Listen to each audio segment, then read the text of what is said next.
The one and only Botticelli. Botticelli and Raphael, shirts and trousers. எழில் கொஞ்சும் இயற்கை வர்ணனைகளுக்கு பெயர் பெற்றது கேரளா. இங்கு சமீப காலமாக பறவை காய்ச்சல், பஞ்சு காய்ச்சல் பாதிப்பை தொடர்ந்து புதிதாக இன்னொரு பாதிப்பும் வேகமாக பரவி அச்சத்தை ஏற்படுத்தி வருகிறது.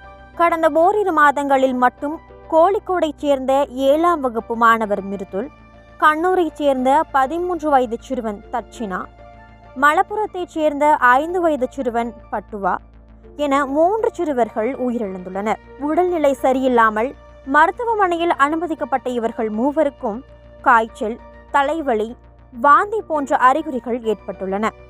அது மட்டுமல்ல, இவர்களின் உடல்நிலை பாதிக்கப்படுவதற்கு முன்பு மூவரும் நீர்நிலைகளில் குளித்துள்ளனர் என்பதும் கண்டறியப்பட்டுள்ளது. இதன் பிறகுதான் தெரிந்தது மூளையை தின்னும் அமீபாவால் இவர்கள் உயிரிழந்துள்ளார்கள் என்று. இந்த தொகுப்பில் மூளையை தின்னும் அமீபா என்றால் என்ன, எவ்வகையான பாதிப்பை அது ஏற்படுத்துகிறது, இதன் அறிகுறிகள் என்ன, இதிலிருந்து நம்மை தற்காத்துக் கொள்வது எப்படி, இதற்கெல்லாம் பதிலளிக்கிறார் மருத்துவர் சாந்தி. அது குறித்து காணலாம். மூளையை தின்னும் அமீபா என்றால் என்ன? பிரைமரி அமீபிக் மெலிங்கோஎன்செஃபாலிட்டிஸ் எனப்படும் ஒரு தொற்று மூளையை தின்னும் அமீபா என்று கூறப்படும் நெக்லேரியா ஃபெலோரியால் ஏற்படுகிறது. இந்த நெக்லேரியா அமீபாவானது சுத்தம் இல்லாத குளம், குட்டை, ஏரி போன்ற இடங்களில் வாழ்கிறது. எப்படி பாதிப்பு ஏற்படுகிறது? பராமரிப்பு இல்லாத, சுத்தம் இல்லாத ஏரி, குளம், குட்டை, தேங்கியுள்ள நீர்நிலைகள் போன்றவற்றில் இந்த வகை அமீபாக்கள் அதிகம் இருக்கும். நாம் அங்கு சென்று குளிக்கும் போது இவ்வகையான அமீபாக்கள் மூக்கின் வழியாக மூளையை அடைந்து அங்குள்ள திசுக்களை முற்றிலுமாக அழித்து மூளையில் வீக்கத்தை ஏற்படுத்துகிறது.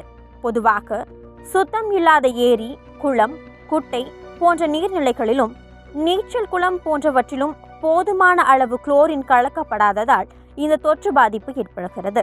அறிகுறிகள்: இந்த அமீபா தொற்றால் பாதிக்கப்பட்டவர்கள் 5 முதல் 6 நாட்களில் ஆரம்ப அறிகுறியாக காய்ச்சல், தலைவலி, குமட்டல், வாந்தி, மயக்கம் ஆகியவற்றை உணர்கிறார்கள். இருப்பினும் இந்த பாதிப்பை உறுதி செய்ய அதிக நாட்கள் ஆகும். மேலும் உடலில் இந்த அமீபாவின் பாதிப்பு அதிகரிக்கும் பொழுது கழுத்து இறுக்கமாக இருப்பது, விரைப்பு, மாய தோற்றம், வலிப்பு நோய் போன்றவை உண்டாகிறது. பாதிப்பு ஏற்பட்ட சில நாட்களிலேயே இந்த அமீபாவின் தாக்கம் அதிகரித்து விரைவில் மரணத்தை ஏற்படுத்த வாய்ப்புள்ளது. எப்படி தற்காத்துக் கொள்ளலாம்? நீர்நிலைகளின் பாதுகாப்பு தன்மையை அந்தந்த பகுதிகளில் உள்ள சுகாதாரத்துறை அதிகாரிகள் உறுதிப்படுத்த வேண்டும். அமீபா தொற்றின் ஆரம்ப கால அறிகுறிகள் ஏதேனும் தென்பட்டால் உடனடியாக மருத்துவமனையை அணுகி இது குறித்த சோதனை பரிசோதனையை மேற்கொண்டால் இப்பாதிப்பிலிருந்து மீள வாய்ப்புள்ளது. நீச்சல் குளம் போன்றவற்றில் போதுமான அளவு குளோரினேஷன் செய்ய வேண்டும். குளோரினேஷன் அளவானது 2 ppmக்கு மேல் இருக்க வேண்டும். அப்படி உள்ள இடங்களில் இவ்வகையான அமீபா உயிர் வாழ்வது இல்லை. ஏரி, குளம், குட்டை, தேங்கியுள்ள நீர், சுத்தம் இல்லாத பாதுகாப்பற்ற நீர்நிலை போன்றவற்றில் குளிப்பதை நாம் தவிர்க்க வேண்டும். அப்படியே குளித்தாலும் இந்த அமீபா மூக்கு மூலமே உடலுக்கு செல்கிறது என்பதால் தலையை நீரில் மூழ்காமல் மேற்புறம் பார்த்தவாறு குளிக்க வேண்டும். நீச்சல் மேற்கொள்ளும் போது மூக்கிற்கு கிளிப் போன்றவற்றை அணிந்து கொள்ள வேண்டும் என்று மருத்துவர் தெரிவித்தார்.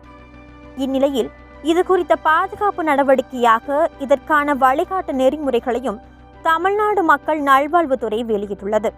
அரிதான தொற்றாக இருந்தாலும் விரைவில் மரணம் ஏற்படுத்தக்கூடியது மூளை உண்ணும் அமீபா என்பதால் நோய் வந்த பிறகு மருந்து உட்கொள்வதை விட வருமுன் காப்பதே சிறந்தது என்பதை நாமும் உணர்ந்து கொண்டால் நல்லது. பார்ட்டி வேர்னாலும் ஐ ப்ரிஃபர் Botticelli. எங்க இருந்தாலும் நம்ம ஸ்டாரா தெரியணும் இல்லையா?